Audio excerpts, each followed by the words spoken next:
It is a new era in the WNBA, and Lynne Roberts, the new head coach of the Los Angeles Sparks, heralds it. We're going to talk all about why and what that means. Locked On Women's Basketball starts now.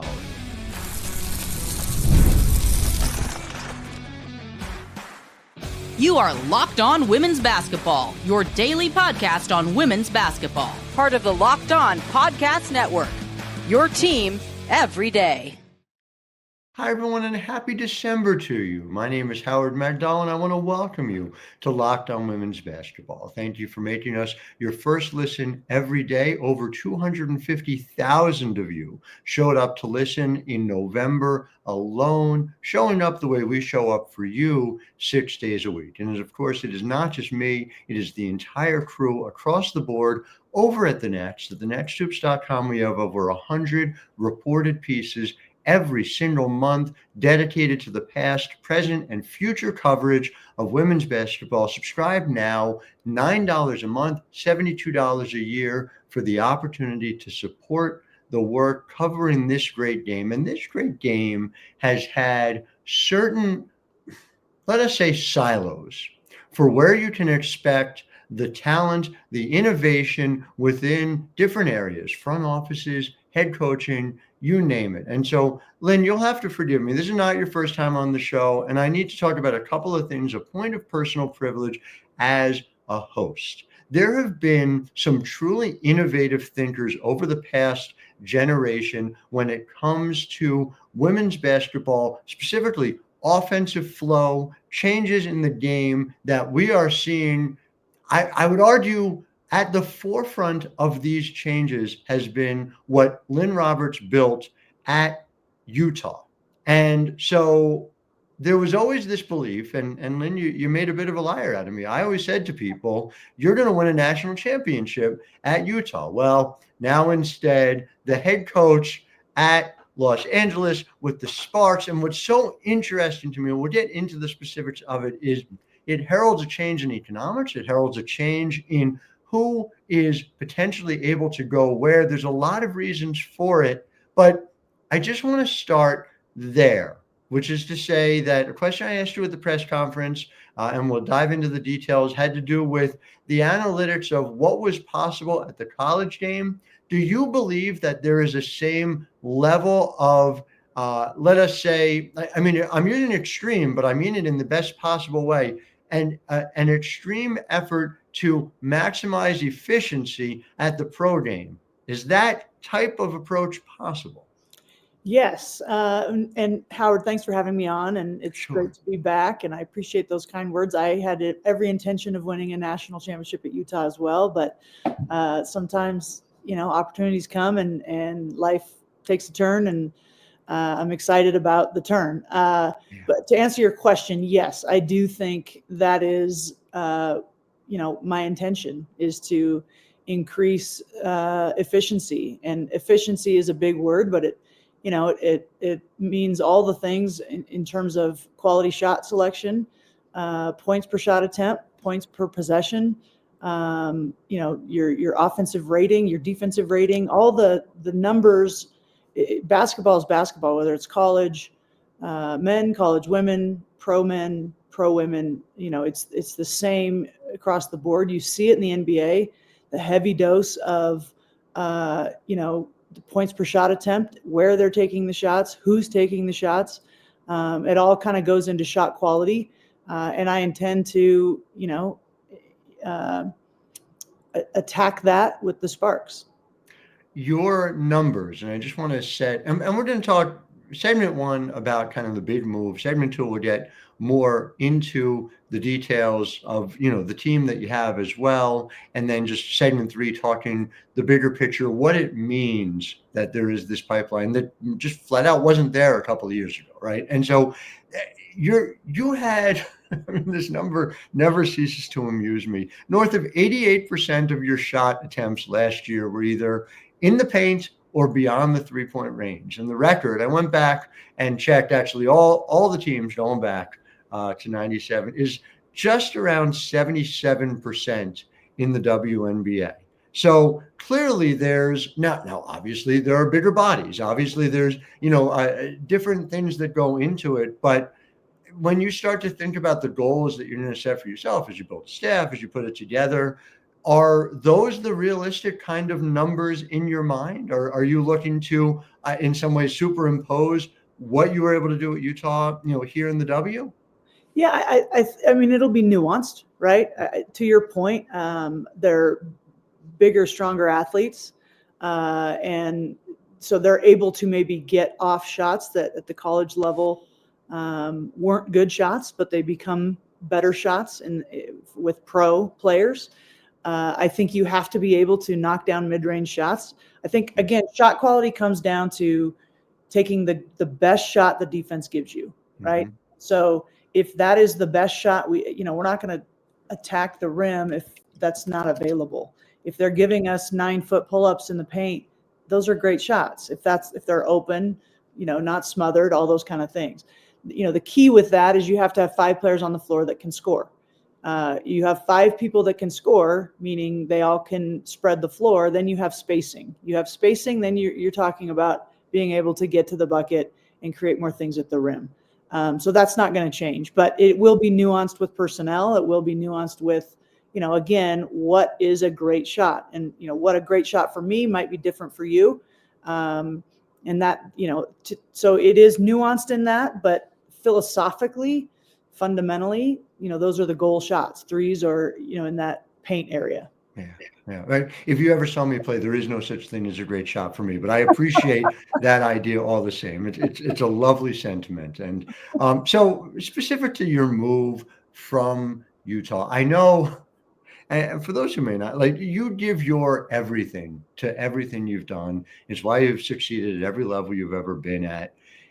And it's an important aside to note, this is a business. This is ultimately an opportunity that when these things come up, no one would be making a decision that ultimately isn't best for you, for your family. Like, this is how it has to work.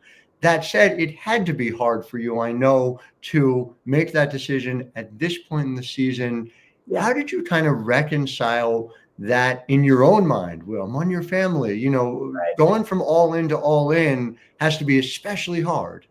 It is hard, and it was. I think it's one of those things where I was not looking. I was not like, I got to get out of here. I had just signed a 6-year extension last year. Right. So I had, 5 or 6 years left. And my family and we're super happy in Salt Lake City. So it wasn't like I got to get out of here. There was not an intention or sometimes coaches are like, I gotta move on, and I gotta, I'm going to do my job here, but I'm going to be looking. It wasn't like that. But Howard, I have to tell you, like, I'm a competitor, and I was contacted by the Sparks and had, long conversations with Reagan Peebly, the GM, and who I've known for a long time. So there was already a trust factor there. Talked with the owner, the managing owner, Eric Holloman, quite a bit, and just, long conversations, had a lot of, and at every turn, it just kind of kept making more and more sense. Now, the reality of pulling the trigger is you have to go tell your team that this is what you're going to do. And that was really hard. One of the hardest locker rooms I've ever been in. And they're young and they're all invested, and they came to play for me. And so, I don't negate how they felt, and I felt the same way. But I also feel really good about how I left that program. I always say success is leaving something better than you found it. Mm-hmm. I think we did that. And my associate head coach of 12 years got the job, and he got a long contract. It was not interim. The staff is all staying. The players are all staying. The recruits all recommitted. We signed a phenomenal recruiting class. And so I feel like, okay, they're in a good spot. They go on the road, beat Notre Dame. Like, that's more satisfying to me than me beating Notre Dame. Like, to see that it's still, not that I ever played or beat Notre Dame, but I'm saying, like, it was incredibly sad. It's incredibly gratifying and satisfying to know, like, they're okay, right? Like, they're good. But yeah, I poured my heart and soul and life into that program. But an opportunity to coach the best in the world, coach against the best in the world. It's humbling and it's exciting. And so and the way I think the W is exploding right now, ownership groups are recognizing the return on investment if they invest in the right way, and the Sparks are doing that. And so I was offered some security with my contract in terms of length and amount, and it just all kind of made sense, and my family's supportive, and so that's kind of how it all shook out. It all makes sense. And again, we're going to get more into that in segment 2 and segment 3. Segment 2 about, yes, the best in the world and what the WNBA challenge specifically is. And segment 3, it matters. It matters for the WNBA to be able to attract, again, I don't mean to put you on the spot, a Lynne Roberts level of thinker when it comes to coaching. So we're going to talk more about that in segment 2 and segment 3. First, we have a couple of advertisements to get to. I'm Howard Megdal, and you're listening to Locked On Women's Basketball. Locked On Women's Basketball is brought to you by Prize Picks. And Prize Picks offers you the opportunity to play daily fantasy across the board. Over 10 million members and billions of dollars in awarded winnings, Prize Picks has made DFS accessible to all. You just pick more or less on at least 2 players for a shot to win up to 100 times your cash. Run your game all season long on Prize Picks. Prize Picks gives you the opportunity to mix between leagues. There's women's college basketball as well as WNBA, and also there's apparently a pro men's league now called the NBA, where they play basketball as well. Sign up today and get $50 instantly when you play $5. You don't even need to win to receive the $50 bonus. It is guaranteed. Prize Picks also offers weekly promotions that can lead to big payouts like Taco Tuesday, for instance, discounts up to 25%. How do you do it? Download the app today and use the code LOCKEDONNBA to get $50 instantly after you play your first $5 lineup. Again, download the app today and use code LOCKEDONNBA to get $50 instantly after you play your first $5 lineup. Prize Picks, run your game. Locked On Women's Basketball is also brought to you by Game Time. And Lynn knows this well, actually. I have a basketball junkie who lives in my house, my younger daughter, Juliet, who often will accompany me on work trips as well. But in addition, when she's not working with me, when we don't put her to work, we have her come to basketball games. And it's important for Juliet to not just know that she's going to the games that she wants to see, always has enjoyed watching Lynn's teams, but also wants to make sure she knows what her view is from the spot. And the Game Time app allows for that. They have 360-degree view of not just where you're sitting, but making sure you know exactly what you're seeing. So Juliet can take careful notes.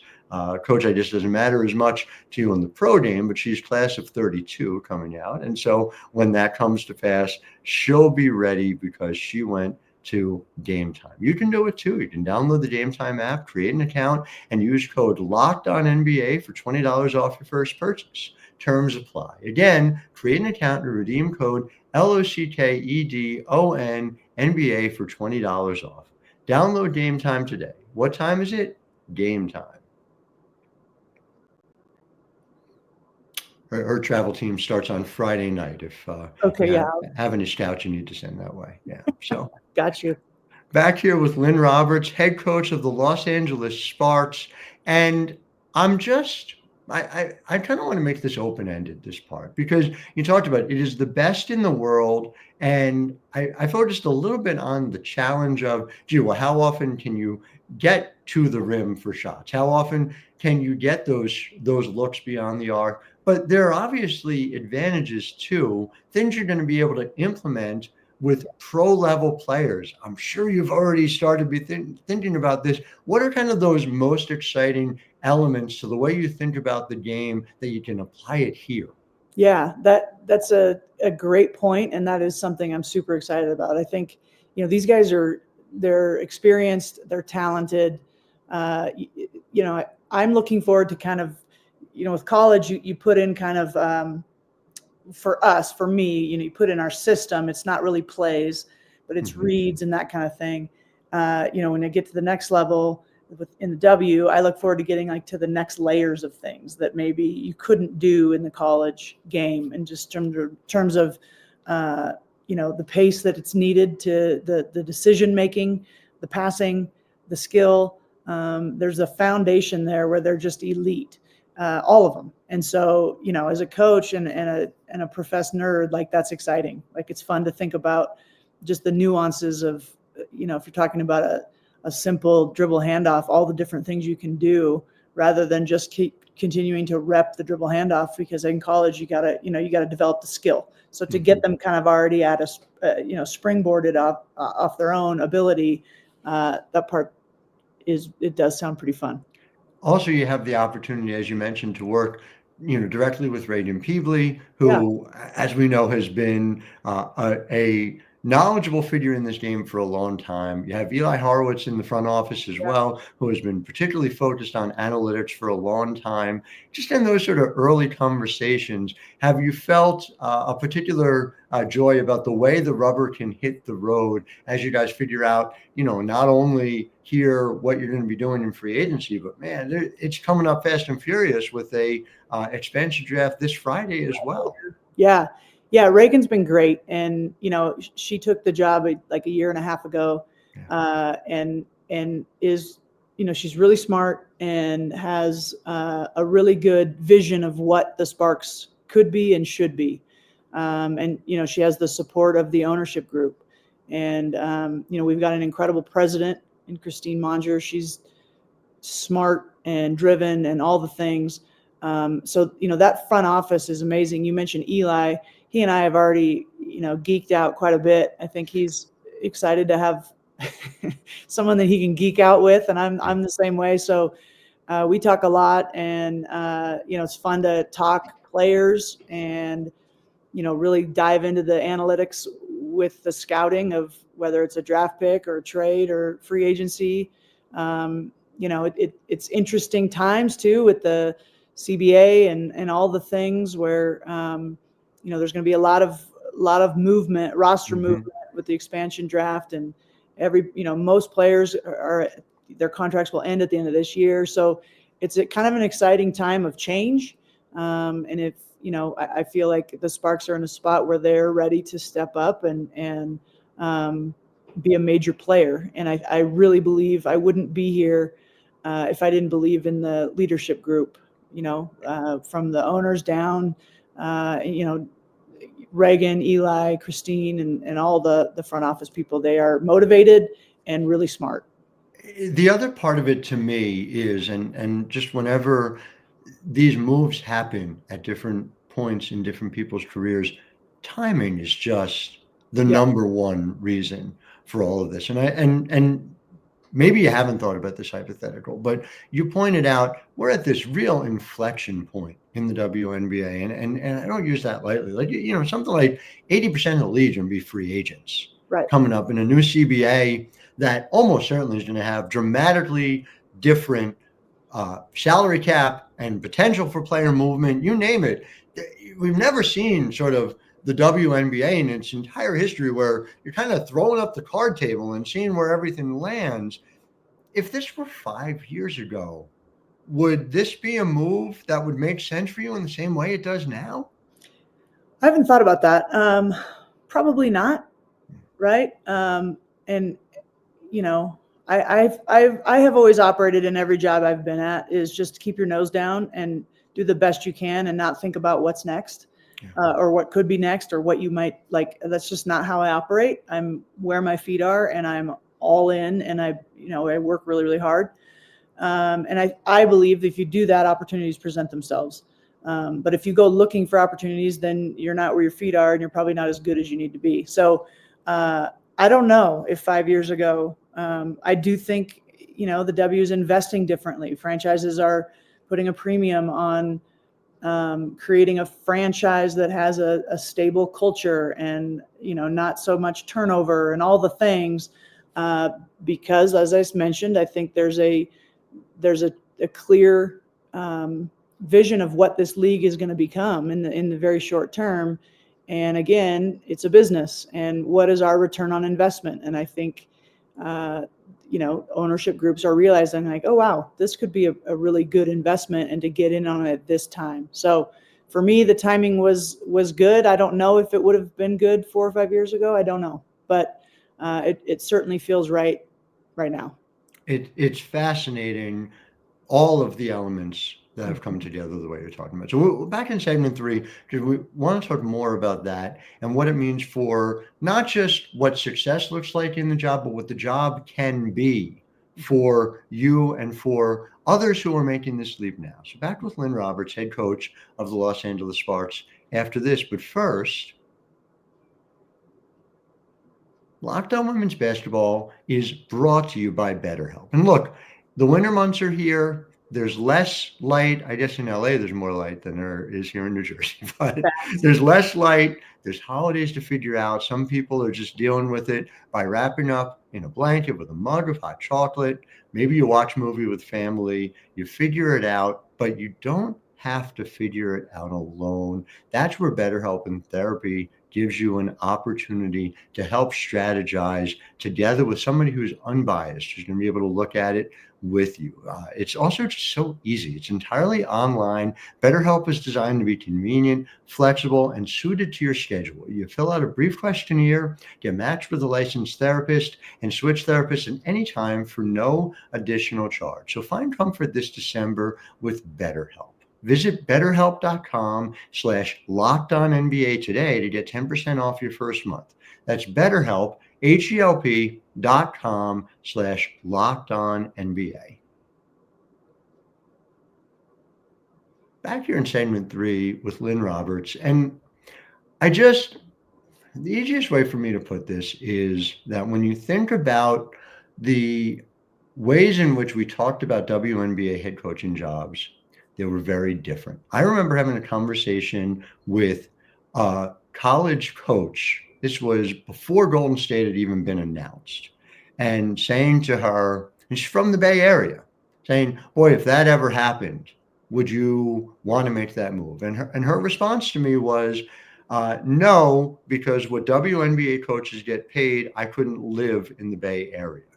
And that was just the reality. That was a reality not long ago. And the result is that, and there are incredible head coaches, current and former, who are innovative and smart and tremendous, successful in this league. But the pool was shallower, just indisputably shallower because of this. And so seeing this change, seeing investments like what Minnesota is paying Cheryl Reeve, what Las Vegas went out and paid Becky Hammon, and now we are starting to see these jobs be right-sized for what they ought to be.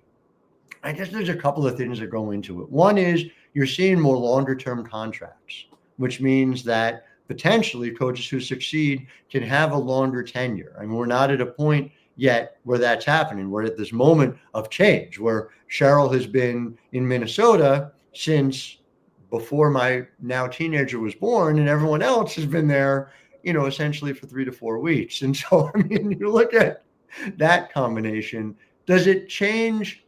Forget the money for a second, although that's always a part of this, but does it change your ability to think about, hey, this could be a place where my family is for the next conceivably significant period of time? Yeah, for sure. And again, I think that's, you hit the nail on the head in terms of why it's alluring for college coaches now. In terms of, if you're doing well in college, you're going to have a long-term contract, right? You're going to be compensated competitively.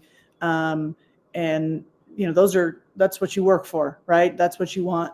And, for me, I can only speak for me, but for that to be matched or even be, bettered, it speaks to, like what you said, I think, and that's a question for Reagan and other GMs and ownership groups, is to, but broadening the coaching pool, right? Making it a little deeper. Not to say that you can't hire a former WNBA coach or an assistant. Those are great options too. That's not to say one's better than the other, but it certainly adds more candidates to the pool. And so, it'll be interesting to see if there's a trend in that or not or what, but I'm happy that it worked out in my favor. I'm glad to see it too. And the other part of that is, to your point, it's a different set of thinking that comes into the league, and there are some people who are going to think, maybe I hadn't heard your name prominently until recently, maybe not till Utah, maybe not at all, but like Chico State, University of the Pacific, wherever you've gone, you have won, and you're bringing a divergent set of experiences to the table. I just wonder if you think that's going to ultimately make the league, I think better is a given, but I just wonder different as well, as more strains of women's basketball thought enter the pool. Well, I think in any field, right? If you're talking science or business or sports, diversifying thought raises the tide, right? I think it elevates everything. But I go into this with a whole lot of, I'm confident in my ability. I'm confident in my ability to create a culture and put a good product out there. But I'm also very humble. There's a lot I need to learn, and there's things that I know I'm gonna learn the hard way, right? I've done that my whole career. It's like, ooh, boy, that didn't work. And so, I go into it with a confident humility in terms of I'm going to learn, and I'm going to learn from our players, and hopefully they learn from me. But I'm confident in my ability to do it. And, but I'm a learner. I love to learn, even in these, it's been 2 weeks and I have learned so much, and I'm constantly asking questions, trying to understand, things that maybe I'm not going to be fully decision making, but I want to understand how it all works. Sure. So have a hand in the scouting and the player evaluation and in the free agency and all the things, the expansion draft, like just learning all of it. That part is that's fun for me. So I do think, yes, I hope that I can bring some value add to the W. But I know that the W is going to give me a ton of learning too. And I guess the other part where it feels like this landscape has changed is, I've just used 5 years ago as sort of arbitrary, but the college game is so much more professionalized than it was 5 years ago. Do you think that helps with the transition as well? That there are so many coaches who are dealing with, NIL questions that did not exist, by definition, by virtue of the laws of the land 5 years ago. Whereas, for instance, and those who may not know, at Utah, NIL was such a significant part of things, across different sports. Yep. It's a different jump than it was, let's say when we saw it happen in the NBA, when those contracts became right sized and you started seeing the Patinos and the Caliparis, make those jumps as well. I wonder if you think that helps make a difference. I'm sure it does. Yeah. I think, we do as college coaches have experience with, figuring out who gets what. And, the transfer portal is kind of like free agency. It's obviously on a much grander and it's different, but there is experience in that and understanding, building a roster and figuring out basically, your NIL, what you have is kind of your salary cap. And so as a college coach, you're doing that 100%. In the pro level, you're kind of ancillary, and the GMs and those guys really make those moves and decisions. But I do think there are some parallels. Obviously there's differences, but I think there's certainly more of a comfortability with it, having been in the college game the last few years. It's going to be fascinating to see the way these things all continue to come together. Yeah. Lynne Roberts, I'm so delighted to chat with you. Always, I thank you for making time for us. To our listeners, I thank you for making us your first listen every day. The great Megan McEwen, who is, I don't even know how to summarize it, everywhere your TV is, she is. Will be joining us tomorrow to talk women's basketball the way we do 6 days a week. Until then, I'm Howard Megdal, wishing all of you a wonderful Tuesday.